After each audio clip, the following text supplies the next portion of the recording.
సిద్ధపడుమా ఓ సంగమా, మేల్కొనుమా ప్రియ సంగమా. సిద్ధపడుమా ఓ సంగమా, మేల్కొనుమా ప్రియ సంగమా. పొరుడైన క్రీస్తు రానై ఉండగా పొదువై నీవు సిద్ధపడుమా. పొరుడైన క్రీస్తు రానై ఉండగా పొదువై నీవు సిద్ధపడుమా. సిద్ధపడుమా ఓ సంగమా, మేల్కొనుమా ప్రియ సంగమా. సిద్ధం అనే శీర్షికలో are you ready for the rapture? మీరు రేప్చర్ కోసం సిద్ధంగా ఉన్నారా అనే అంశంలో ఈ సమయంలో కొన్ని విషయాలు బహు వివరంగా ధ్యానిస్తాం. సిద్ధంగా ఉన్నవారు, పెండ్లి కుమారుడు వచ్చెను, అప్పుడు సిద్ధపడి ఉన్నవారు అతనితో కూడా పెండ్లి విందు లోపలికి పోయిరి. ఇక్కడ సిద్ధంగా ఉన్నవారు పెండ్లి విందులోనికి వెళ్ళుట అనే విషయాలు బహు వివరంగా ఈ సమయంలో ధ్యానిస్తాం. ఎలా సిద్ధంగా ఉండాలి? మనము భక్తిహీనతను, ఇహలోక సంబంధమైన దురాశలను విసర్జించి శుభప్రదమైన నిరీక్షణ నిమిత్తము, అనగా మహాదేవుడును మన రక్షకుడునైన యేసుక్రీస్తు మహిమ యొక్క ప్రత్యక్షత కొరకు ఎదురు చూచుచు ఈ లోకంలో స్వస్థ బుద్ధితోనూ నీతితోనూ భక్తితోనూ బ్రతుకుచుండవలెను. ఇక్కడ సిద్ధంగా మనం ఎలా ఉండాలి అనే విషయాలు బహు వివరంగా ఈ సమయంలో ఇక్కడ ధ్యానిస్తాం. అటు తర్వాత మనము చూసినట్లయితే ప్రభువు ఈ రోజున వస్తే సిద్ధం. మరి ఎవరి వలననో రక్షణ కలుగదు. ఈ నామముననే మనము రక్షణ పొందవలెను గాని ఆకాశము క్రింద మనుష్యులలో ఇయ్యబడిన మరి ఏ నామమున రక్షణ పొందలేము అనేను. ఇక్కడ రక్షణ అనేది మనము ఎలాగును పొందుతామనే విషయాలు బహు వివరంగా ఈ సమయంలో ధ్యానిస్తాం. జీతము సిద్ధం. ఇదిగో త్వరగా వచ్చుచున్నాను, వాని వాని క్రియల చొప్పున ప్రతి వానికి ఇచ్చుటకు నేను సిద్ధపరిచిన జీతము నా యొద్ద ఉన్నది. ఇక్కడ ప్రతి వానికి వాని క్రియల చొప్పున జీతం ఎలాగున దొరుకుతుంది అనే విషయాలు బహు వివరంగా ఈ సమయంలో ధ్యానిస్తాం. పరిశుద్ధ పట్టణములోనికి జీవవృక్షమునకు హక్కు గలవారై గుమ్మముల గుండా ఆ పట్టణములోనికి ప్రవేశించున్నట్లు తమ వస్త్రములను ఉదుకుకొనువారు ధన్యులు. ఇక్కడ మనం చూసినట్లయితే ఆ పరిశుద్ధ పట్టణములో ప్రవేశించుటకు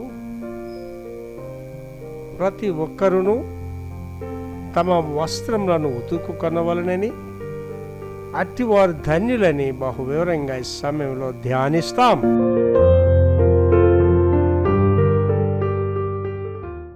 సిద్ధం అనే శీర్షికలో ఈ సమయంలో are you ready for the rapture? మీరు రేప్చర్ కోసం సిద్ధంగా ఉన్నారా? రేప్చర్ అంటే ఏమిటనేది తెలుసుకోవాలి కదా. రేప్చర్ కోసం సిద్ధంగా ఉన్నారంటే బుర్ర రూపిస్తున్న వాళ్ళు కొంతమంది ఉంటారు. అసలు రేప్చర్ అంటే ఏమిటి అనే ప్రశ్న కూడా కొంతమందికి ఉంటుంది. రేప్చర్ అంటే ఏంటంటే ప్రభు మధ్యాకాశానికి రావడం. ప్రభు మధ్యాకాశం వచ్చిన తర్వాత మృతులు మొదట లేతారు, సజీవులు మనం ఆయన దగ్గర కలుసుకుంటాయండి. దానికి మీరు సిద్ధంగా ఉన్నారా? అది ప్రశ్న. ఇవాళ మెసేజ్ ఏంటంటే మీకు నాకు ఒక ప్రశ్న, సిద్ధంగా ఉన్నారా? అండ్ యేసుప్రభు గారు ఒకరిని పిలిచారు, ధర నన్ను వెంబడించరా అన్నాడు. వచ్చాడండి, వాడు రాలేదు. ఏమన్నాడంటే మా నాన్నని సమాధి చేసి వస్తానండి. అంటే చచ్చిపోలేదు నాన్న, అది ఎప్పుడో వస్తాడు, సావకపోవచ్చు కూడా. సిద్ధంగా ఉన్నాడు? సిద్ధంగా లేడు. మనం కూడా సిద్ధంగా ఉన్నామా లేదా అనే ప్రశ్న అండి. నా వరకు మీకు చెప్తున్నానండి, కంపల్సరీ సిద్ధంగా ఉండాలండి. నీ ఉద్యోగం నీతో రాదు, నీ వ్యాపారం నీతో రాదు, నీ ఇళ్ళు నీతో రావు, ఏవి నీతో రావండి. ప్రభువు రాకడ సిద్ధంగా లేకపోతే అంతకంటే దౌర్భాగ్యం ఇంకేం ఉండదండి. నిత్య నరకాన్ని పోతాం. ప్రభు రాకళ్ళు ఎత్తబడలేదు అనుకోండి, ఫస్ట్ సరిగేది ఏంటంటే నరకం సంగతి తర్వాత, కానీ 7 సంవత్సరాల శ్రమకాలంలోకి వెళ్ళిపోతాం. బహు భయంకరంగా ఉంటుంది. చర్చిలు ఉండవు, బైబిళ్ళు ఉండవు, చేతిలో విశ్వాసం చంపేస్తారు. చాలా భయంకరంగా ఉంటుంది. 3.5 సంవత్సరాల శ్రమలు భయంకరంగా ఉంటాయి. మిగిలిన 3.5 సంవత్సరాలు రక్షణ ఉండదు, కానీ శ్రమలు భయంకరంగా ఉంటాయి. నా ఆశ అందరూ రేప్చర్లు ఎత్తబడితే ధన్యులు మీరు. ఇంకంతకంటే ధన్యత అనేది ఏమీ లేదు. నేను రిపీటెడ్గా చెప్తున్నానే, నేను రేప్చర్లోనే ఎత్తబడతాను. ప్రభు మధ్యాకాశం వచ్చినప్పుడు ఎత్తబడతాను. నాకు మరణం లేదు. నాకు అదే నేను నమ్ముతున్నాను 100%. ప్రతి మెసేజ్లో చెప్తున్నాను నేను. కనుక ఈ సమయంలో మీకు నాకు ఒక ప్రశ్న, మీరు రేప్చర్ కోసం సిద్ధంగా ఉన్నారా? ప్రశ్న వేసుకోండి. ఉన్నారో లేదో ఈ వాక్యం ధ్యానించేసరికి తెలిసిపోతుంది మీకు. నెంబర్ 1, రేప్చర్ కోసం అర్హులు. ఈ రేప్చర్ అనే దానికి అర్హత కలిగిన వారు ఎవరు? చదవండి. దేవునితో నిజమైన సహవాసం కలిగి ఉన్నవారు. దేవునితో నిజమైన సహవాసం అంటే నిజం కాని సహవాసం కూడా ఉంటుంది. దొంగ క్రైస్తవులు, దొంగ శిష్యులు, దొంగ కాపర్లు, దొంగలు ఉన్నారు చాలామంది. కనుక ఇక్కడ చక్కని మాట వాడాడు. మళ్ళీ చదువుతాను. దేవునితో నిజమైన సహవాసం కలిగి దేవుడితో నిజమైన సహవాసం, real fellowship with the God. అండి నేను మళ్ళీ చెప్తున్నానండి, నేను ఉదయం 4 గంటలకి మోకరించగానే నాకు అదంతా వెలుగు వచ్చేస్తుందండి. ఆకాశం తెరవబడ్డం చూస్తాను, దేవుని సన్నిధిని చూస్తాను, దేవదూతలను చూస్తాను, పరిశుద్ధులు చూస్తాను, దేవునిలో లీనమై ప్రార్థన చేస్తుంటాను. రోమపత్రికలో పౌలు గారు చెప్తాడు, ఆత్మ తానే మన పక్షముగా చెప్పశక్యము కానీ మూలుగులతో ప్రార్థన చేస్తాను. అలా నేను ప్రార్థన చేసుకెళ్ళిపోతుంటాను. మీ అందరి గురించి ప్రార్థన చేస్తాను, ప్రపంచ సేవకుల గురించి ప్రార్థన చేస్తాను. 2 గంటల ప్రార్థన అంటే ఏంటండి, 1.5 గంటలు, 2 గంటలు అంటే ఎన్ని విషయాలు చేయొచ్చో ప్రార్థన. కనుక మళ్ళీ చదువుతలేదు. దేవునితో నిజమైన సహవాసం కలిగి ఉన్నవారు. దేవునితో నిజమైన సహవాసం ఎవరు కలిగి ఉంటారో వారే ఆ రేప్చర్లు ఎత్తబడతారండి. నిజమైన సహవాసం అంటే ఏంటండి, యేసుప్రభు గారు ఆ ద్రాక్షవల్లి గురించి చెప్పినట్టు చెప్పారు, నా యందు మీరును మీ యందు నేను, అది నిజమైన సహవాసం. అందరి ప్రార్థనలు దేవుని సన్నిధికి వెళ్ళవండి. 2 ప్రార్థనల గురించి చెప్పారు కదా యేసుప్రభు గారు, పరిసేడు సొంకరి. పరిసేడు అంటే ఆడేం చెడ్డాడు కదా, ఆడే మంచోడు. సొంకరి కంటే ఆడే మంచోడు. దశంభాగాలు ఇస్తున్నాడు, ధర్మశాస్త్రం పాటిస్తున్నాడు, నీతి కలిగిన వాడు. కానీ దేవుడు అటు ప్రార్థన ఎందుకు వెళ్ళలేదు? లాస్ట్లో ఏమన్నాడంటే, ఈ శంకర్ వల్లే నేను పాపిని కానుంది నీకు వందనాలు అని ప్రార్థనకి ఇంటూ పెట్టాడు దేవుడు. అంటే నీవు ఎవరిని విమర్శించే హక్కు నీకు లేదు. అది ఎప్పుడు వస్తుంది అంటేనండి, నువ్వు దేవుడికి సమీపంగా వెళ్ళినప్పుడు వస్తుంది. లేనంతసేపు మనం గొప్పవాళ్ళమని గొప్పదాని అని ఉంటుంది. ఇవాళ నాకేమనిపిస్తుంది అంటేనండి, నేను ఒక అడుగంటే పనికి మాలిన అనిపిస్తుంది. ఒక ధూళి కంటే నేను ఎన్నిక లేనివాడిని అని అనిపిస్తుంది. అది నిజం కూడా. మనం ఎవరికంటే గొప్పవాళ్ళం కాదు. దేవాది దేవుడు భూమి మీదకి రావాలని ప్రణాళిక పెట్టుకున్నాడండి. ఒక స్త్రీని ఎంచుకున్నాడు, ఆమె మరియా. ఆమెకు డెలివరీ చేయాలి అండి. ఇవాళ మీరు డెలివరీలు చూడండి, పేదోడు కూడా గోశాల హాస్పిటల్లోనే కేజీహెచ్లోనే డెలివరీ చేయించుకుంటాడు. ఆయన డెలివరీ ఎక్కడండి? ఆవిడకి పశువులపాకలు. ఈ వాళ్ళకి కూడా ప్రపంచంలో ఎవడు పశువులపాకలు పుట్టడు, ఈ వాళ్ళకి కూడా. అందుకే పేతురు రాస్తే ఏమంటాడంటే, ఆయన దేవుడైండి దేవుడితో ఉండే సమానమైన భాగ్యం అని ఎంచుకొనక దాసుని రూపము దాల్చుకొని శిలువ మరణం పొందినంతగా విధేయత చూపించాడు. ఏమండి, మీరు ఎంత తగ్గించుకుంటారో అంతగా హెచ్చింపబడతారు. ఒక భర్తగా నువ్వు ఎంత తగ్గించుకుంటావో నీ కుటుంబాన్ని అంతగా నువ్వు రాబట్టుకుంటావు. ఒక భార్యగా నువ్వు ఎంత తగ్గించుకుంటావో నీ కుటుంబాన్ని అంతగా రాబట్టుకుంటావు. ఒక అక్కగా, చెల్లిగా, అన్నీగా, తమ్ముడిగా ఎంత నువ్వు తగ్గించుకుంటావో అందరినీ అంత సంపాదించుకుంటాను. నేనే గొప్పవాడిని అంటే ఎవడు నీ దగ్గరికి రాడు, నేనే గొప్పదాన్ని అంటే ఎవరు నేను లెగిచారు. కనుక ఎవరికి ఇష్టంగా జీవించాలండి? దేవుడికి ఇష్టంగా జీవించాలి. ఇవాళ వివరణలన్నీ కూడా బైబిల్ గ్రంథంలో నుంచి చూస్తామండి. మొట్టమొదటిగా క్రీస్తునందు ఉన్నవారు. అమ్మ, ఎవరు రేప్చర్లు ఎత్తబడతారని చదివారు మీరు? దేవునితో నిజమైన సహవాసం దేవునితో నిజమైన సంబంధం కలిగిన వాళ్ళే. ఇక్కడ రెండవ దాంట్లో ఏం చెప్తున్నాడంటే, క్రీస్తునందు ఉన్నవారు మాత్రమే ఎత్తబడతారు. 1 తెస్సలోనిక 4వ అధ్యాయం 16-17 వచనాలు. 1 తెస్సలోనిక 4:16-17 వచనాలు చదువురా. ఆర్భాటముతోను ప్రధాన దూత శబ్దం. త్వరలో ప్రపంచమంతా ఒక బోర శబ్దం వినబడబోతుంది. ప్రపంచం అంతటికి ఒకేసారి. ఇవాళ ఇప్పుడు మనకి ఇక్కడ పగలు, అమెరికా దేశంలో రాత్రి. వాళ్ళకి మనకి ప్రపంచంలో ఉన్న వాళ్ళందరికీ ఒకేసారి ఒక బోర శబ్దం వినపడుతుంది. దానికి చెప్తున్నాడు, మళ్ళీ చదువురా. ప్రధాన దూత శబ్దంతో దేవుని బోరతో పరలోకము నుండి ప్రభువు దిగొస్తాడు. చాలా ఆర్భాటంతో జరుగుతుంది. ప్రపంచం అంతా చూస్తారు. ఇది ప్రపంచం అందరికీ తెలుస్తుంది. ఇదా క్రీస్తునందుండి మృతులైన వారు. ఆ బోర వినోదగానే ఏటవుతుందండి, సమాధుల్లో ఉన్న వాళ్ళు, మృతులైన వాళ్ళందరూ కూడా మొదట లేతురు. అంటే మృతులందరూ ఇంకా సమాధుల్లో ఉంటాడా? మా నాన్న సమాధిలో ఉంటుందా? మా అమ్మ సమాధిలో ఉంటుందా? వాళ్ళ బాడీస్ గురించి చెప్తున్నాడు ఇక్కడ. ఆత్మ ఆల్రెడీ దేవుని సన్నిధిలో ఉంటుంది. ఈ బాడీలన్నీ ఎలా లెగిస్తాయి పాస్టర్ గారు? భూమిలో కలిసిపోతాయి కదా. ఏంటి, మీ అమ్మని కప్పెట్టిన తర్వాత, తాతని కప్పెట్టిన తర్వాత నెల తర్వాత తెలిసిస్తే అక్కడ ఏముండదు, ఎముకలు తప్ప ఏముండదు. మరి అలా ఎలా లెగిస్తారు పాస్టర్ గారిని ప్రశ్న వస్తుంది. మరి అమెరికా దేశంలోని క్రైస్తవులు కూడా క్రిమేషన్ చేస్తున్నారు, కాల్ చేస్తున్నారు. ఎందుకంటే అమెరికాలో సమాధి చాలా ఖరీదు. సుమారుగా 7 లక్షలు 8 లక్షలు అవుతుంది, 10 లక్షలు కూడా అవుతుంది ఒక సమాధి చేయడానికి. అందుకే అక్కడ పేద క్రైస్తవులు ఏం చేస్తారంటే వాళ్ళు క్రిమేషన్ చేసేస్తారు. $15 ఇస్తే ఆ బాడీని కాల్ చేసి బూడి తీసేస్తారు. మరి వాళ్ళు ఎలా లెగిస్తారు? ఈ మట్టిలో కలిసిపోయిన అలా లెగిస్తుంది. ఒక ప్రశ్న ఇది. ఒక పెద్ద స్కాలర్ నన్ను అడిగారు, ఇది ఎలా సాధ్యమవుతుంది సార్ అన్నాడు. అప్పుడు నేను ఆయనకి వివరించి చెప్పానండి. మీలో ఎవరైనా బంగారం శుద్ధి చేయించడానికి ఎప్పుడైనా వెళ్ళారో లేదో తెలియదు నాకు. నేనైతే వెళ్ళాను, చూశాను. వాడు బంగారాన్ని శుద్ధి చేయడానికి, అంటే బంగారంలో మట్టి అది కలిసిపోతాడు, అంతా శుద్ధి చేసి ప్యూర్ గోల్డ్ తయారు చేస్తాడు. వాడు ఏం చేస్తాడంటే రండి, నీ బంగారాన్ని బాగా మరగబెడతాడు, కాలుస్తాడు.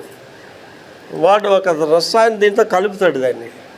ఆ కలిపిన తర్వాత నీ బంగారం అంతా నీరులాగా అయిపోద్ది, నీ బంగారం కనిపిస్తుంది. వాడు కింద నుంచి మంట పెడతాడు. మంట పెడితే ఆ గ్లాస్ జార్లో నుంచి పొగల్లాగా వస్తుంటాయి. వాడు చెప్తాడు ఆ పొగలే దీంట్లో ఉన్న మట్టి అని చెప్తాడు. అయిపోయిన తర్వాత మనకు ఒక ఆలోచన, నా బంగారం అయిపోయినట్టుంది, గాలిలో గెలిచిపోయినట్టుంది అనుకో. అప్పుడు ఒక మట్టి పాత్ర పెడతాడు. ఆ మట్టి పాత్రలో నీళ్ళు ఉంటాయి. ఈ జారులో ఉన్న వాటర్ని ఇలా మీద నుంచి వేస్తాడు కిందకి. ఏగానే సెంటర్లో వాటర్ పడుతుంది. ఎక్కడైతే ఆ వాటర్ పడిందో అక్కడ ప్యూర్ గోల్డ్ వస్తుంది. ఒకసారి ఆలోచించేయండి. నీ బంగారం కనిపిస్తుంది గడిలో, కానీ నీ బంగారాన్ని చూస్తావు. ఏంటి, మెటీరియల్కే సాధ్యమైనప్పుడు దేవుడికి ఇది అసాధ్యం అండి. నీ బాడీ ఇంకా మీకు ఒకటి ఏంటంటే, మీరు ఇప్పుడు ఎలాగ ఉన్నారో అలాగే ఉంటారు పరలోక రాజ్యంలో కూడా. ఏ రూపాలతోనో ఆ రూపాలతో ఉంటారు, కానీ మహిమ దేహాలతో ఉంటారు.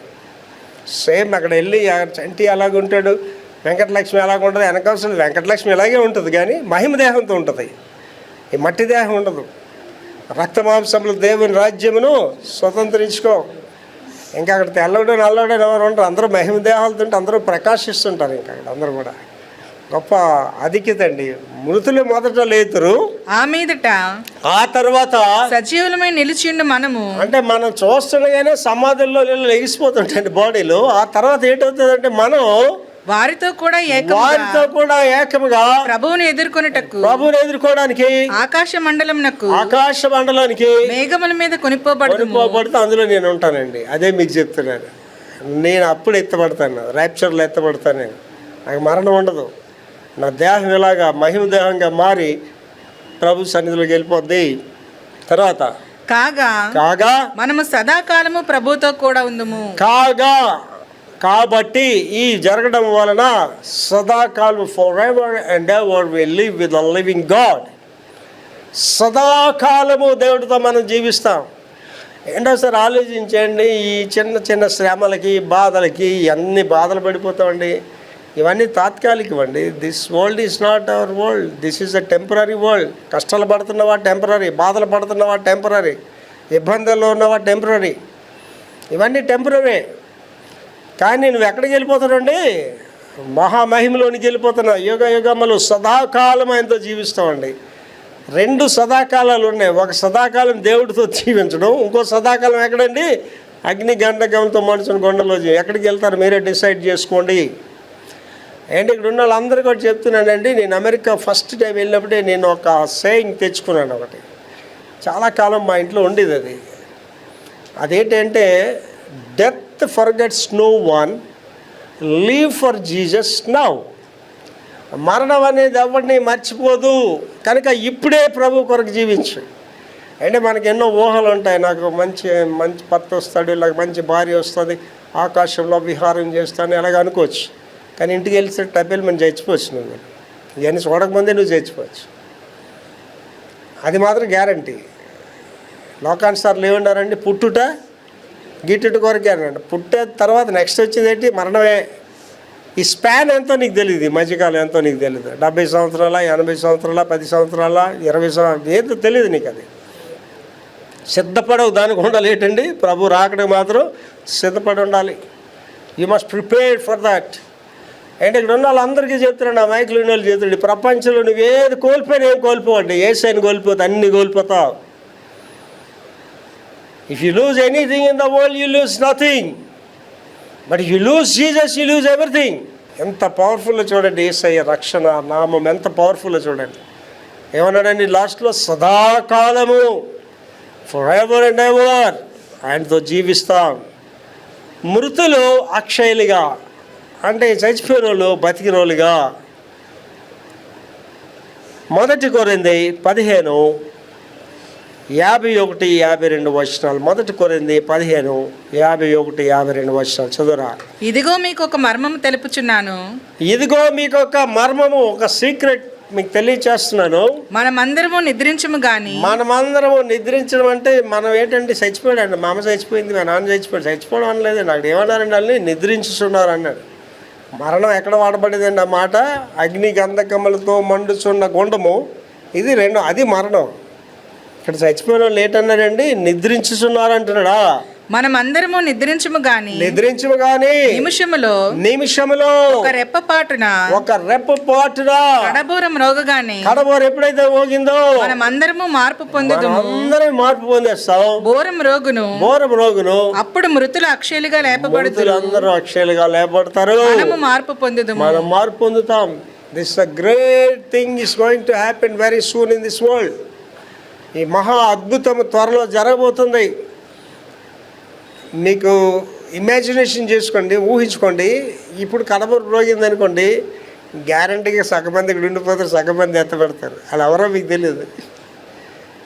గ్యారంటీగా ఎత్తబడి నేను వెళ్ళిపోతాను. నేను ఉండను ఇక్కడ స్టేజ్ మీద. పాస్టర్ గారు మీరు పాస్టర్ గారు ఏరేని ఉండను నేను. మీలో సగమంది ఎత్తబడతారు, గ్యారంటీ చాలామంది ఉండిపోతారు. ఎవరు ఎత్తబడతారు? మొదటి చదివే కదా, మరి చదవది. దేవునితో నిజమైన సహవాసం కలిగిన వాళ్ళు ఎత్తబడతారు, మిగిలిన వాళ్ళు ఎత్తబడరు. రెడీగా ఉండండి. నీ సొంత ఆలోచనలు, కక్షలు, విమతములు ఇవన్నీ విడిచిపెట్టండి. నాకు ఎవరి మీద ద్వేషం ఉండదండి, ఎవరి మీద విరోధం నాకు ఉండదండి. నాకు ఆన్లైన్ పడతాను, నా పని నేను చేసుకుంటాను. నన్ను ఎవడు పలకరించకపోతే చాలా ఇష్టపడతాను నేను. నన్ను ఎవడో లెక్క చేయకపోతే ఇంకా ఇష్టపడతాను నేను. మనం ఒంటరిగా మనల్ని ఎవరు లెక్క చేయాలమ్మా, మనల్ని ఒకటి పలకరించాలా, ఒకటి లెక్క చేయాలా?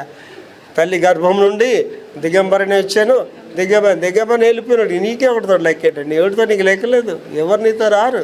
ఎన్ని పాటలు ఉన్నాయండి, ఎవరు రారు వెంట, నీకెందుకు రాయి తంట పాటలు పాడతారు. నిన్ను కన్నా తల్లి ఏది, నిన్ను కన్నా తండ్రి ఎవడు రాడు మనతో, మనం ఒకరే వెళ్ళాలి. ఏంటి మన ఇంట్లో చచ్చిపోయిన వాళ్ళు కొంతమంది ఉన్నారు, ఆలోచించండి. అమ్మ చచ్చిపోయి నువ్వు చచ్చిపోతావా? నాన్న చచ్చిపోయి నువ్వు చచ్చిపోయావా? భర్త చచ్చిపోతే భార్యకి ఎంత ఆనందం, పోయాడు ఈడని అనుకుంటారు. పైకే ఏడుస్తారు తప్ప లోపల వాళ్ళకి ఏ బాధ ఉండదు. పోయాడు ఈడు గోవాలనుకుంటారు.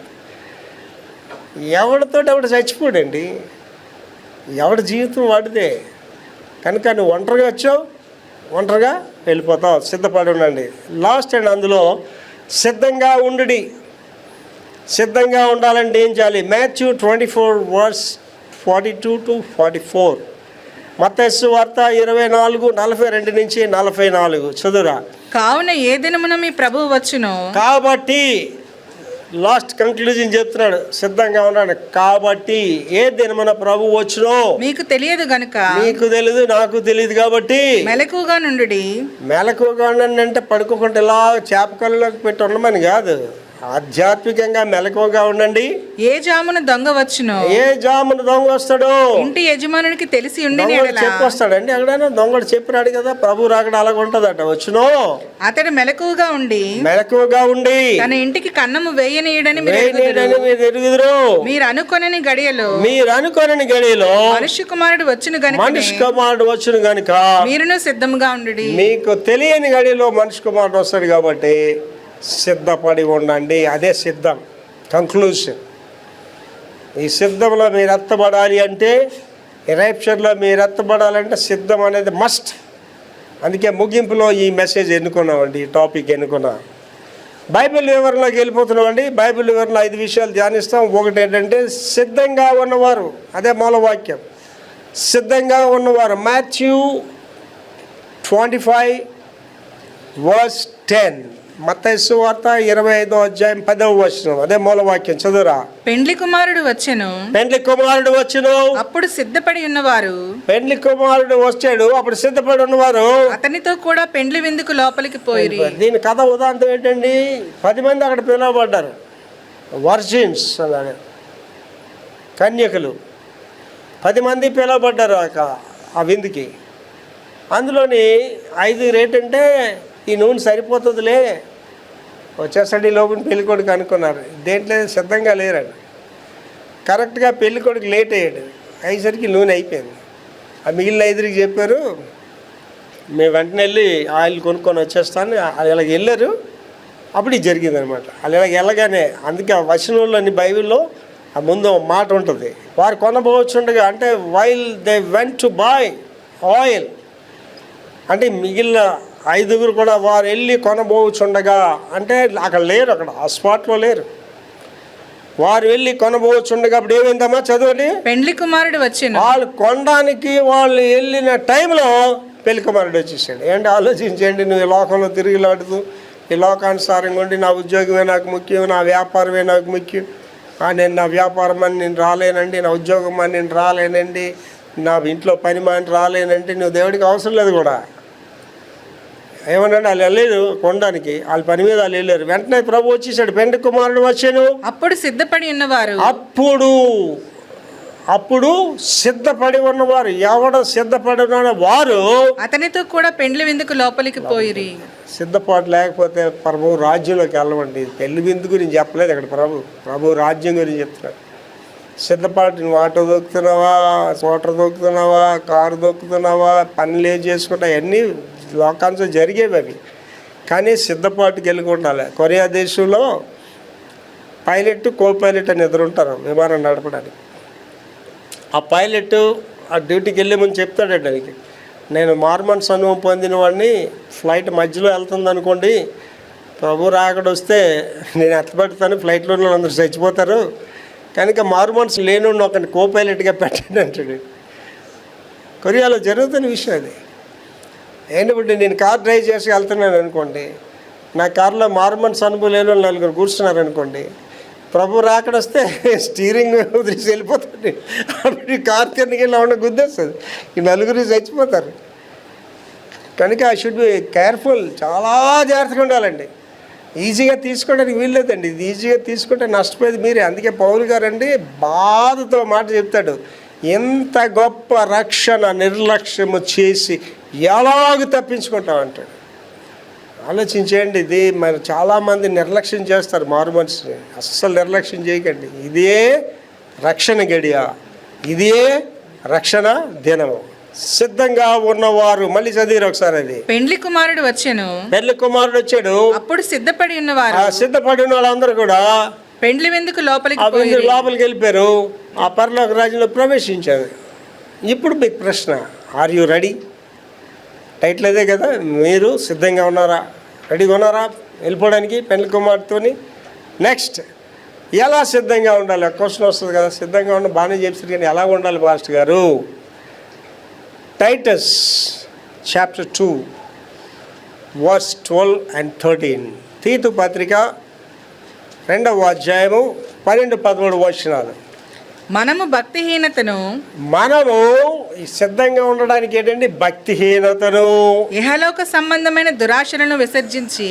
భక్తిహీనత అంటే అన్గాడ్లీనెస్, దైవ భయం లేకుండా, దైవ చింతన లేకుండా, ప్రార్థన లేకుండా, వాక్యం చదవకుండా నామకార్థ జీవితంలో ఉన్న వాళ్ళ గురించి చెప్తున్నాడు. మళ్ళీ చదవమా.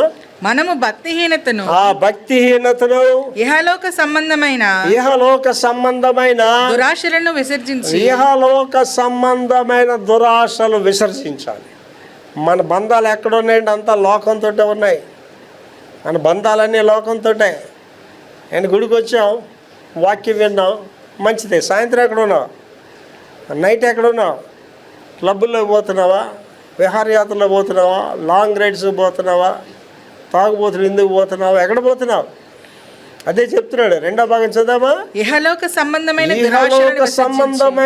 ఇహలోక సంబంధం అంటే పాపం అంది. లోకంలో ఉన్నదంతయు నేత్రాశ, జీవడం, శరీరాశ, జీవడం. ఏంటంటే లోకం అంతే. సాయంత్రం రాగానే తాగాలి, పనికి మళ్ళీ తిరగాలి, లాంగ్ రైడ్స్ వెళ్ళాలి, అన్నిలతో సమయం గడపాలి. ఏం చేస్తున్నారండి వాళ్ళు? క్రైస్తవులు కూడా అలాగే ఉన్నారండి. క్రైస్తవులు కూడా అలాగే ఉన్నారు. వాళ్ళు నేను క్రైస్తవులు అన్న నామకార్థ క్రైస్తవులు అంటారు. తర్వాతమా శుభప్రదమైన నిరీక్షణ నిమిత్తము. శుభప్రదమైన నిరీక్షణ నిమిత్తము. నిరీక్షణకు ముందు ఏం మాట్లాడండి? శుభప్రదమైన అంటే ఒక శ్రేష్టమైన నిరీక్షణ అండి. పెళ్లి కూతురు గురించి పెళ్లి కొడుకు నిరీక్షించడం, పెళ్లి కొడుకు గురించి పెళ్లి కూతురు నిరీక్షించడం, లాటరీ టికెట్ దొరుకుతుందని ప్రజలు నిరీక్షించడం, నాకు ఒక మంచి జరుగుతుందా, నాకు ఏమైనా స్కీములు వస్తాయా రాదా, ఆ నిరీక్షణ గురించి చెప్పట్లేదు ఇక్కడ. ఏం నిరీక్షణ? శుభప్రదమైన నిరీక్షణ అండి. నీకున్న ఉద్యోగాలన్నిటికంటే అత్యున్నతమైన ఉద్యోగం ఏంటంటే దేవుని సేవే. బిల్లీ గ్రామ్ అసోసియేట్ అక్బల్ హక్ అని నేనంటే ఇంటర్నేషనల్ పెద్ద వాళ్ళతో కలిసి పనిచేశాను. ఆర్ఆర్కే మూర్తి గారితో కలిసి పనిచేశాను, జోష్ అన్నతో కలిసి పనిచేశాను, మాస్లమణి గారితో కలిసి, ఇంటర్నేషనల్ డైరెక్టర్స్తో నేను కలిసి పనిచేశానండి. ఆ అక్బర్ హక్ గారు నాతో చాలా సన్నిహితంగా ఉండేవారండి, క్లోజ్గా ఉండారు. కొడైకెనాల్లో ఆయన ఇన్స్టిట్యూట్ ఆఫ్ ఎవాంజలిజం అని కండక్ట్ చేసేవారు. దేశం నలుమూలల నుంచి 25 మంది 10 మంది పిలుస్తారనమాట. వాళ్ళకి మంచి స్టార్ హోటల్లో పెట్టి 3 రోజులు మంచి తరబేది ఇస్తారు. అది ఒకసారి పిలిచారు ఒక వ్యక్తిని. నేను మాత్రం ఎవ్రీ ఇయర్ వెళ్తున్నాను, ఎందుకంటే అక్కగారు నాకు చాలా క్లోజ్గా ఉంటారు.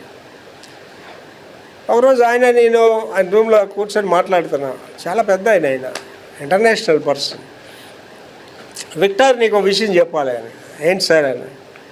నా స్నేహితులు మేమందరం కూడా మేము ఎడ్యుకేషన్ లైన్లో వెళ్ళేటప్పుడు ఏం చేయాలని ఆలోచన వచ్చినప్పుడు మా స్నేహితులు కొంతమంది IAS, IPS, Indian police service అంటే కమిషనర్ ఆఫ్ పోలీసు అవి అవుతాయి.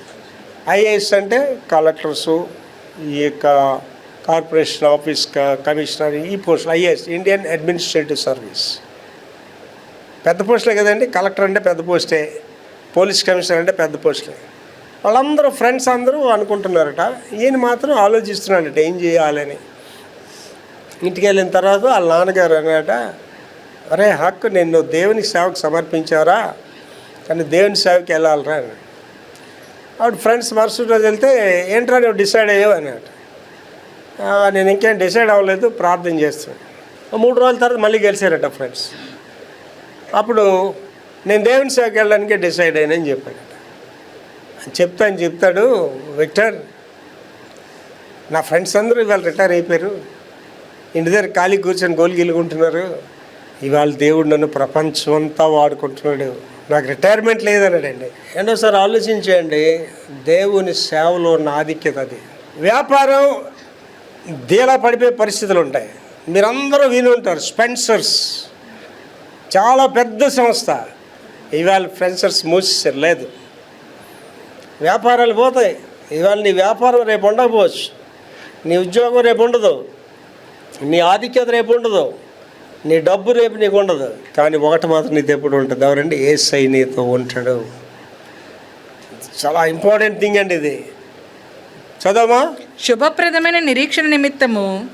శుభప్రదమైన నిరీక్షణ. మన వ్యాపారము, ఉద్యోగాలు, చదువులే కాదండి. చాలామంది నేను చదువుకుంటున్నాను దేవుని సేవ చేయరు, నేను వ్యాపారం చేస్తున్నాను దేవుని పని చేయరు, ఉద్యోగం చేస్తున్నాను దేవుని పని చేయరు. ఇక్కడ ఏమంటారు? శుభప్రదమైన నిరీక్షణ నిమిత్తము అనగా మహాదేవుడు మన రక్షకుడైన యేసుక్రీస్తు మహిమ యొక్క ప్రత్యక్షత కొరకు ఎదురు చూచుచు ఈ లోకములో స్వస్థ బుద్ధితో నీతితోను. ఈ లోకంలో ఎలా ఉండాలటమా? లోకంతో గెలిచిపోవడం కాదు. నావా సముద్రంలో వెళ్ళాలి తప్ప సముద్రం నావలోకి రాకూడదు. నువ్వు లోకంలో జీవిస్తున్నావు కానీ లోకం నీలోనికి రాకూడదు. ఇవాళ క్రైస్తవులు అంటే వాళ్ళు క్రైస్తవులు అనే నామకార్థ సాయంత్రం అవగానే పోతారండి, పార్టీలకు పోతారు, విందులు, వినోదాలు, విలాసాలు, సారా కొట్లు వాటిలో పోతుంటారు. ఏం పోతున్నాడు? లోకం వచ్చేస్తుంది వాళ్ళకి. ఏంటి నడిపించు నా నావ నడిస్తుంది. ఆ పాటలో ఎంత అర్థం ఉంటుందో ఒకసారి ఆలోచించండి. ఓ నావ వెళ్తుంది, నువ్వు నావ అనమాట. సముద్రంలో వెళ్తావు, సముద్రం నీళ్ళు రాకూడదు. సముద్రం నీళ్ళకి వస్తే ఏంటవుతావు? నువ్వు మునిగిపోతావు, నాశనం అయిపోతుంది, నీ జీవితమే నాశనం అయిపోతుంది. ఇవాళ ఎవరెవరైతే లోకాన్ని వాళ్ళకి ఆహ్వానిస్తారో వాళ్ళ కుటుంబ వ్యవస్థ పాడైపోద్ది, ఆర్థిక వ్యవస్థ పాడైపోద్ది, జీవితం నాశనం అయిపోద్ది. ఎవరికండి శ్రమలు? ద్రాక్షారసముతో మత్తుగా ఉండివాడికే కదా శ్రమలు. ద్రాక్షారసం ఏం చేస్తుందటండి?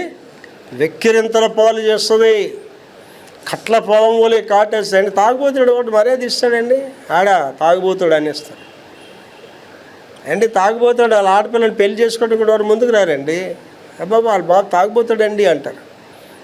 ఇవన్నీ ఏంటండి? ఇవన్నీ లోకములో ఉన్నవి. చదవమా. ఈ లోకములో స్వస్థ బుద్ధితోను. ఈలాంటి లోకంలో నువ్వు ఎలా ఉండాలట? బుద్ధి కలిగి కాదు, స్వస్థ బుద్ధి కలిగి ఉండాలా. అంటే మారిన బుద్ధి, మంచి బుద్ధి కలిగి స్వస్థ బుద్ధితో నీతితోను. నీతి ఇంపార్టెంట్ అండి మనిషికి. నీతి లేని ఎవడు లెగ్చాడండి. నీలో నీతి లేకపోతే ఎవడు నేను లెగ్చాడు. ఆవిడ నీతి లేనోడు అంటాడు, ఆవిడ నీతి లేనిదంటారు. నీతి అంటే ఏంటండి? నిన్ను వలే నీ పొరుగువాడిని ప్రేమించడం నీతి. నీకెంత గౌరవించుకుంటున్నావో అవతలని అంత గౌరవించడం నీతి. ఇతరులు ఏది ఆశించకపోవడం నీతి. ఇతరులకి ఉపయోగకరంగా ఉండడం నీతి. అందుకే అంటారు కదా, నీతి లేనోడు నీతి లేనిదంటారు. నీతితోనూ భక్తితోనూ. భక్తి అనేది గాడ్లీనెస్. భక్తి అంటే గాడ్లీనెస్, దేవుని కలిగి ఉండాలి. దైవ భక్తి ఈ లోకంలో, రానున్న లోకంలో అండి. ఇక్కడ అందరికి చెప్తున్నాండి, నాయకులు ప్రపంచంతో దేవుని నమ్మిన వాడు ఎవడో చెడిపోడండి. ఎవరైనా అలాంటి ఉన్నారంటే నేనే దానికి మీకు సాదృశ్యం. దేవుణ్ణి నమ్మినోడు ఎవడు చెడిపోడు. దేవుణ్ణి నమ్మినట్టు నటిస్తాడు చూసారా, వాడు పరమ చెడిపోతాడు. మోసపోకుడి, దేవుడు వెక్కిరించబడు. నీవేది విత్తావో అదే కోస్తావు. దేవుణ్ణి నమ్మడం, దేవుని కలిగి ఉండడం అంటే ఏంటి తెలుసండి? మనం చెప్పాను లాస్ట్ టైం కూడా. నీకు నిజంగా భక్తి ఉంది అంటే పొగరబోతు మాట్లాడు. నువ్వు నీకు నిజంగా భక్తి ఉంటే గర్విష్ఠుడిగా జీవించు. నీకు నిజంగా భక్తి ఉంటే ఆడేంటి ఈడేంటి అని మాట్లాడను. నీలో నిజమైన భక్తి ఉంటే ఆడికి భక్తి లేదు, ఈడికి భక్తి లేదు అను. నిజమైన భక్తి ఉంటే నువ్వు ఎలాగుంటావంటే తన జ్ఞానమునకు మించిన మాటలు మాట్లాడుతున్నాడట యోబు. దేవుడని ప్రత్యక్షమైపోయాడట. అప్పుడు ఏమంటున్నాడండి? దేవా నీవు నాకు ప్రత్యక్షమైన తోడనే చచ్చిన వంటి వాడనైపోయాను అంటున్నాడు. బూడిదలో నా మూతి పెట్టుకున్నాను అంటాడు. నీలో నిజంగా దేవుడు ఉంటే నీలో అహంకారమైన మాటలు రావండి, అహంకార ప్రవర్తన కూడా నీకు ఉండదు. అంటే నన్ను మీరు గమనించి చూడండి, చిన్న పిల్లలతో కూడా కలిసి ఉంటాను, సామాన్యమైన వాళ్ళతో కూడా కలిసి జీవిస్తాను. ఒకరోజు ఒక బేకరీకి వెళ్ళాము, నేను కారులో కూర్చున్నా, బాబుకి ఏదో తీసుకురారా అని చెప్పాను, అడు వెళ్ళాడు. నేను వెంటనే ఆడికి ఫోన్ చేశాను, నా ఎదురుగా ఒక అడుక్కున్నాడు కూర్చున్నా, అరే నాకు ఏటి తెస్తా అయ్యా ఇంకోటి చెట్టు తెచ్చిరాను, ఎందుకు డాడీ పట్టుకురారా అని అడుక్కున్నాడు, వెళ్ళిపోయారు అని ఆగరా అని చెప్పాను. నాకు ఏటి కొన్నాడా బాబు, అవే అడిగి కొని తీసుకొస్తే అడిగి ఇస్తే అటు ఆనంద పెట్టిపోయాడు, అడుక్కున్నాడు. మళ్ళీ అడిగి ఒక 100 రూపాయలు తీసి ఇచ్చాను. అని చూసి నేను ఏమనుకున్నాను తెలుసండి, ఆవేళ ప్రభా వాడికంటే నేను ఏంటి ఎక్కువ ప్రభా, వాడి పరిస్థితి బాగలేక అలాగే ఉన్నాడు, నేను కారులో ఉన్నా నేను గొప్పవాడిని కాదు ప్రభా, నీవు నన్ను వదిలిస్తే నేను ఆడికంటే దిక్కుమాలిన స్థితిలోకి వెళ్ళిపోతాను ప్రభా అని అనుకుంటాను. మనం ఎవరికంటే గొప్పవాళ్ళం కాదండి ప్రపంచంలో. అహంకారమైన మాటలు నీలో వస్తున్నాయంటే నీలో భక్తి లేదనమాట. ఎదుటి వాడిని ఒక మనిషిలాగా నువ్వు ట్రీట్ చేయటం లేదంటే నీలో భక్తి లేదనమాట. అది ఎక్కడ చెప్తున్నాడు అండి, భక్తితోనూ బ్రతకాలి. Godliness in your life. క్రైస్తత్వం అనేది బోధ కాదు, క్రైస్తత్వం అనేది మాటలు కాదు, క్రైస్తత్వం అనేది బ్రతుకు. నీ బ్రతుకు ద్వారా నిన్ను అక్కడ చూడగానే అమ్మో అమ్మాయి క్రైస్తవురాలండి, ఆయన క్రైస్తవుడండి, ఆయన క్రైస్తవులు అని చెప్పాలి. నీ వీధిలోకి రాగానే ఇది మంచి క్రైస్తవ కుటుంబం అని చెప్పాలి. అలా జీవించాలండి. ఎలా సిద్ధంగా ఉండాలంటే ఆయన చెప్పుకొస్తున్నాడండి. తర్వాత ప్రభు ఈ రోజున వస్తే, జాగ్రత్తగా ఊహించుకోండి ఒకసారి, ప్రభు ఈ రోజున వచ్చేస్తే సిద్ధంగా ఉన్నావా? అపోస్తల కార్యాలు 4వ అధ్యాయం 12వ వచనం. అపోస్తల కార్యాలు 4:12 చదువురా. మరి ఎవని వల్లనూ రక్షణ కలగదు. ఎవరి వల్ల ప్రపంచంలో రక్షణ కలగదండి. ఏంటి, నేను మతాల మీద రీసెర్చ్ చేశానండి, డాక్టరేట్ చేశాను మతాల మీద. థియాలజీ అంటే ఒక బైబిల్ పోత ఉండదు. అందులో మేము ఈ గురువు మూమెంట్స్ గురించి ధ్యానిస్తాం, ఇతర మతాల గురించి ధ్యానిస్తాం, ఖురాన్ గురించి ధ్యానిస్తాం, వేదాలు చదువుతాం, బ్రాహ్మణ గ్రంథాలు చదువుతాం, ఉపనిషత్తులు చదువుతాం, ఇవన్నీ చదువుతాం. అదే ఏం చెప్తున్నాడమ్మా, మరి ఎవని వల్లనూ రక్షణ కలగదు. Nobody in the world. ప్రపంచంలో దేవుళ్ళు అనబడేవారు ఉన్నారు తప్ప దేవుళ్ళు లేరు. ఎవడు చెప్పలేదండి రక్షింపబడతారని, నేను మోక్షాన్ని తీసుకెళ్తాను, ఎవడు చెప్పలేదు. అందులో బైబిల్ గ్రంథం ఏం బోధిస్తుందంటే రక్త మాంసములు దేవుని రాజ్యమును స్వతంత్రించుకో. బైబిల్లో చెప్పబడిన మాట ఎవడు విమర్శించలేడండి. ప్రపంచంలో ఒక బైబిల్ గ్రంథం మీద అనువాదాలు, కామెంట్రీస్, హ్యాండ్ బుక్స్ రాసినవి 70% పుస్తకాలు ప్రపంచంలో బైబిల్ గ్రంథం మీద రాయబడ్డాయి. బైబిల్ ఎవడు ఏలెత్తి చూపించలేడండి. ఒక్క బైబిల్ గ్రంథం మీద పరిశుద్ధ గ్రంథం అని ఉంటుందండి, మిగిలిన ఏ గ్రంథాల మీద ఉండదు. ఈ గ్రంథాలు అంతే కవులు రాసినవే. వాడు మొదటి బుక్లో రాసినాడు ఏమో వచ్చి వాడు మంచి రాజు అని రాస్తే 18వ పుస్తకాలు రాజుగాని దేవుడు చేసాడు అంతే. వాళ్ళ ఇష్టమే, అది ఎవడో చేయలేరండి. వాళ్ళ ఇష్టం వచ్చినట్టు రాసుకెళ్ళిపోవడమే. చచ్చిపోయారు వాళ్ళు సమాధుల గురించి అనుకుంటున్నారు ఈవేళ. వాళ్ళ దగ్గర రక్షణ ఉంటుందండి, వాడికే రక్షణ లేదు. కనుక ఇక్కడ ఏమంటారండి, ఏ నామమున నీకు రక్షణ కలగదు. ఈ నామముననే, ఈ నామమున అంటే యేసుక్రీస్తు నామములోనే మనం రక్షణ పొందవలె గాని ఆకాశము క్రింద మనుషులలో ఇయ్యబడిన మరి ఏ నామమున రక్షణ లేదండి. There is no salvation anybody అండి. ఒక్క యేసు క్రీస్తునే రక్షణ. యేసే రక్షకుడు. యేసు ప్రభు గారు అంత అథారిటీగా చెప్పారండి, నేనే మార్గమును, నేనే సత్యము, నేనే జీవమునైనాను, నా ద్వారా తప్ప ఎవడునో మోక్షరాజ్యం ఎవడని చెప్పాడండి. ప్రపంచంలో దేవుళ్ళు అనబడాడు ఎవడని చెప్పాడండి, ఎవడే చెప్పలేదు. తర్వాత జీతం సిద్ధం. పైన ఏం చేస్తాడండి, నెలవగానే జీతం గురించి వస్తాడు. కొంతమంది అడ్వాన్స్లు అడుగుతుంటారు మధ్యలో. జీతం సిద్ధం. Book of Revelation 22nd chapter verse 12. ప్రకటన గ్రంథము 22వ అధ్యాయం 12వ వచనం. ఇదిగో త్వరగా వచ్చుచున్నాను. ప్రభు చెప్తున్నాడు, ఇదిగో నేను త్వరగా వస్తున్నాను. వాని క్రియ చొప్పున నీ క్రియల చొప్పున ప్రతి వానికి ఇచ్చుటకు నేను సిద్ధపరిచిన జీతము నా యొద్ద ఉన్నది. ఏంటి, మీరు దేవుని పని చేస్తున్నారు అనుకోండి. మన చర్చ్లో సండే స్కూల్ టీచర్స్గా పనిచేసిన పిల్లలు, సువార్థికులుగా పనిచేసిన ఎంత దీవించబడ్డారండి. నిన్న మేము ఒక సండే స్కూల్ టీచర్ ఇంటికి వెళ్ళాం, భోజనాలు అక్కడ పెట్టింది.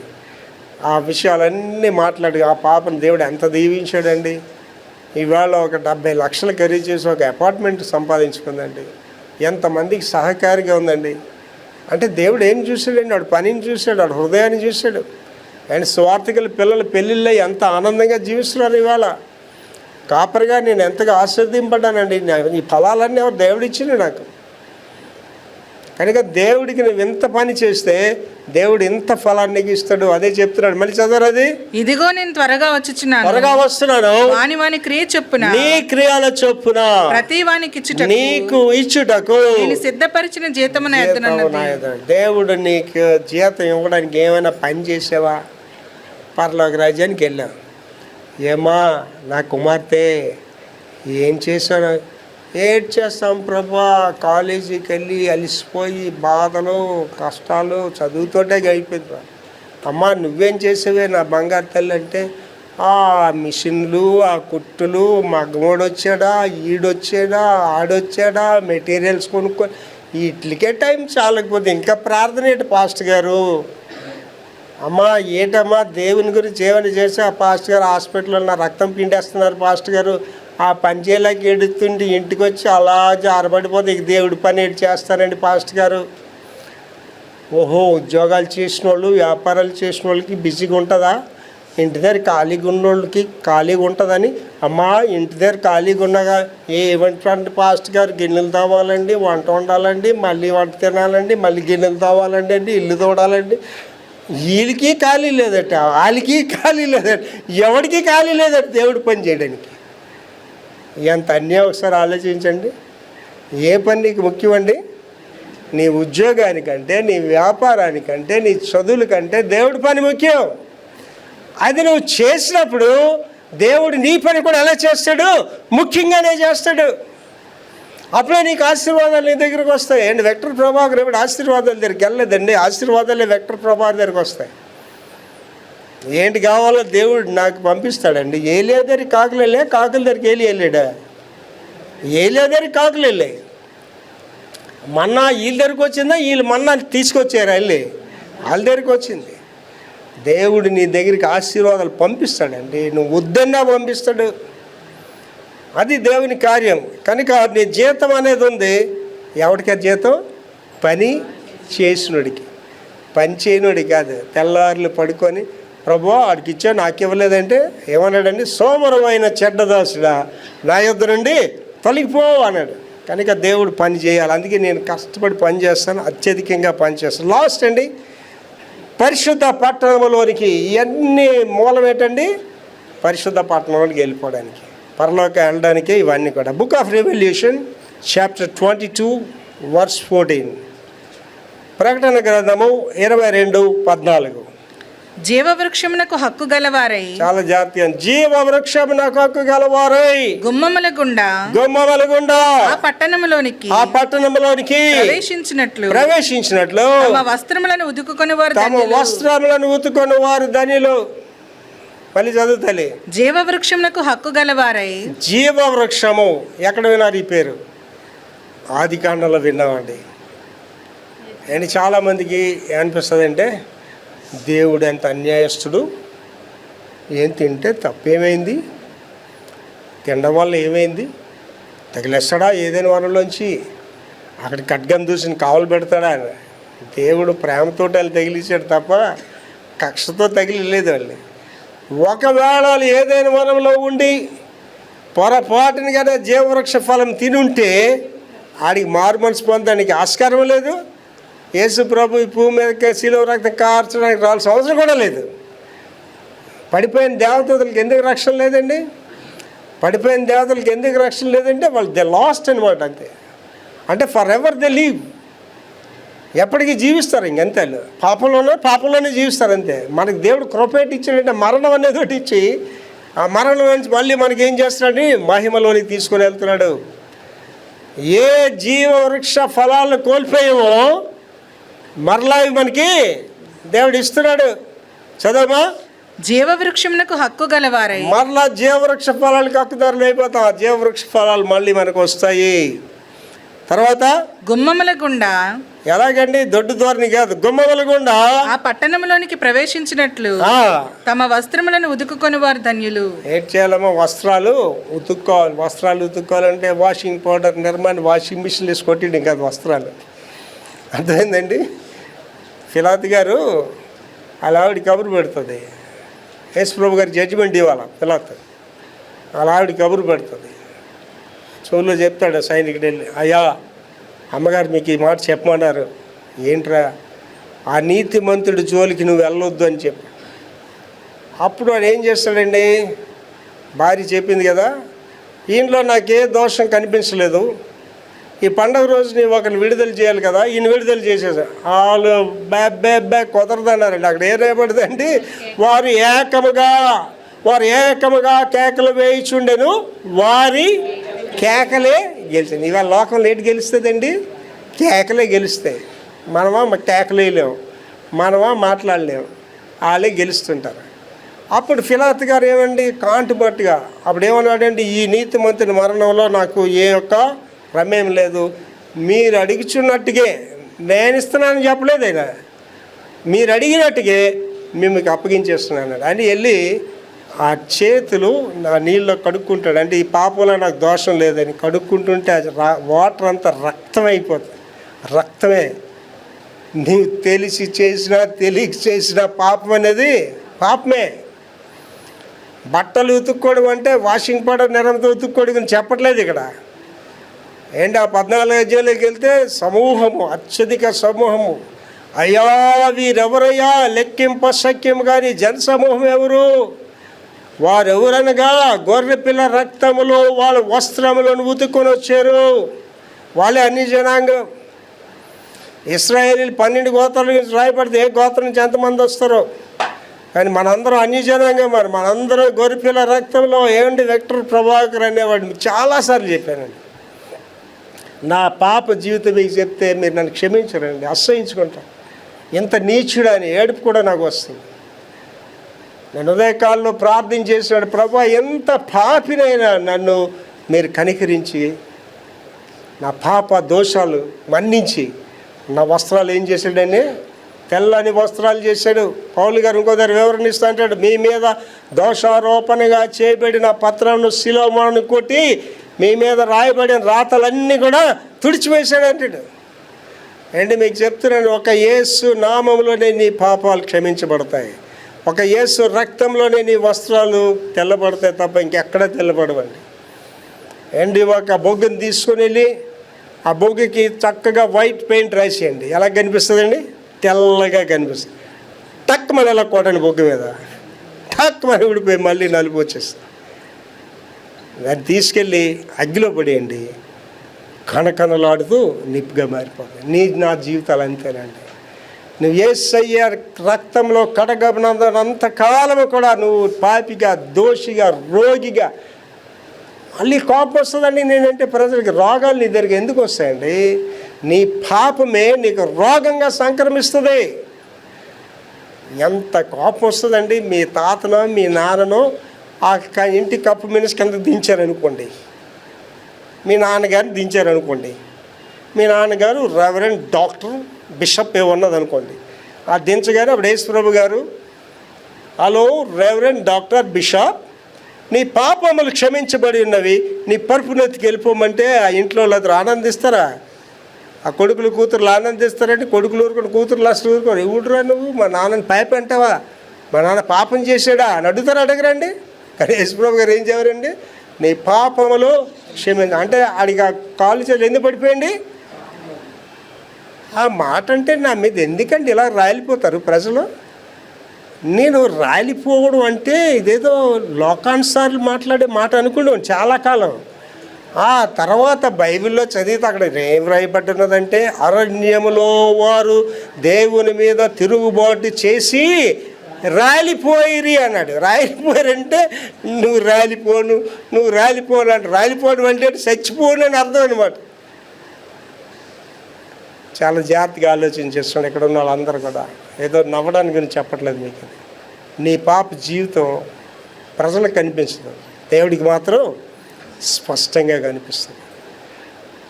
నా భ్రష్ట జీవితం మీకు కనిపించదు, దేవుడికి స్పష్టంగా కనిపిస్తుంది. ఒక్కసారి ఆలోచన చేసుకోండి. రాజు అయిన హిజ్కియా దగ్గరికి యెషయా ప్రవక్తలు చెప్తాడు, రాజా నీ పని అయిపోయింది, అన్నీ చక్కబెట్టేసుకో, నువ్వు చచ్చిపోతున్నావు అన్నాడు. ఆహా, మంచి వార్త చెప్పారు, నేను రెడీగా ఉన్నా చచ్చిపోయానికి అన్నాడండి యెషయా? హిజ్కియా అన్నాడా?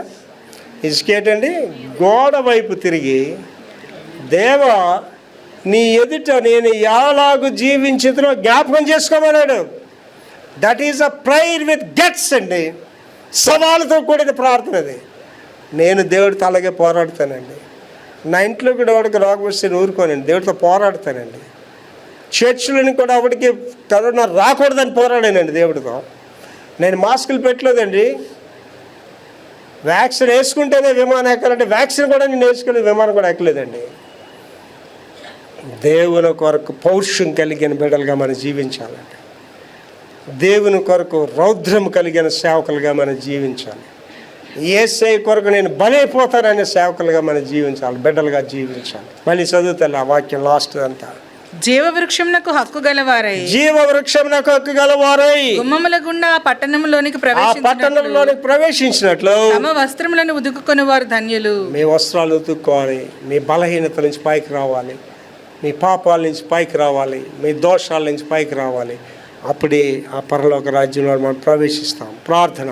మహాపరిశుద్ధ తండ్రి యేసయ్య కృపామేడ, ఈ దినాన్ని నాతో మా అందరితో మాట్లాడారు. రేప్చర్ కొరకు సిద్ధంగా ఉన్నామా?